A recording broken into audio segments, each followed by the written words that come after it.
So, good morning, Wake Forest Baptist family, as we continue our journey through Advent. Last week, I told you about some of my favorite Christmas nativity drama stories, ones that had a hilarious turn of events that nobody could have predicted. You've heard me say a long time that Frederick Buechner, for years, was my favorite writer. I want to tell you about a Christmas nativity drama that he talks about. So, forgive me for reading, but let me share this with you. He tells of a friend of his who put on a Christmas pageant that presented Jesus in a unique way, very unique. Being a Christmas pageant, a manger was involved. It was down in front on center stage. Mary was there in a blue mantle. Joseph was in his cotton beard. The wise men were there along with a handful of shepherds. Of course, in the midst of them all was the Christ child lying there in the straw. Someone read the nativity story with carols interspersed at appropriate places. Everything went like clockwork until it came time for the arrival of the angels, represented by children of the congregation.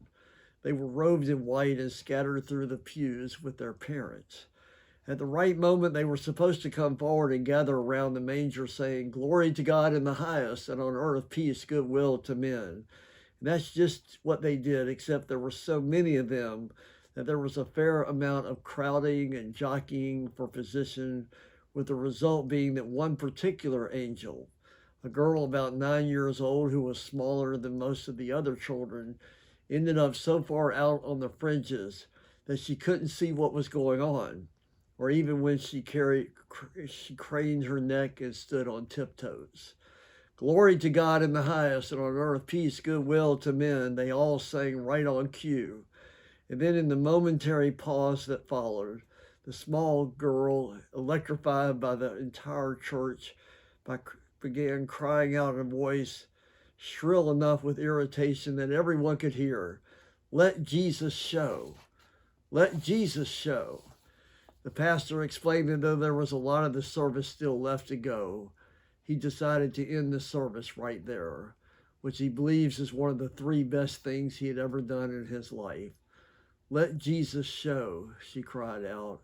And while the congregation was still sitting in stunned silence, he prayed the benediction, and everybody left with the little girl's unforgettable words still ringing in their ears.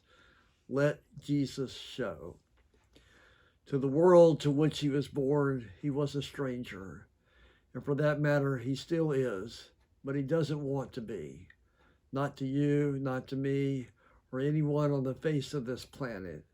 It's up to us who call ourselves his followers to go where he is always found, the small and insignificant Bethlehems of life, and show him to the world as we sing glory to God in the highest. He is King of glory, and on earth peace, goodwill to men.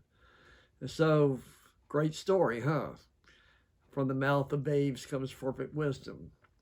And so maybe this week, maybe this day, find some way to let Jesus show, so the coming of Christ still comes through each of our lives. So have a good day.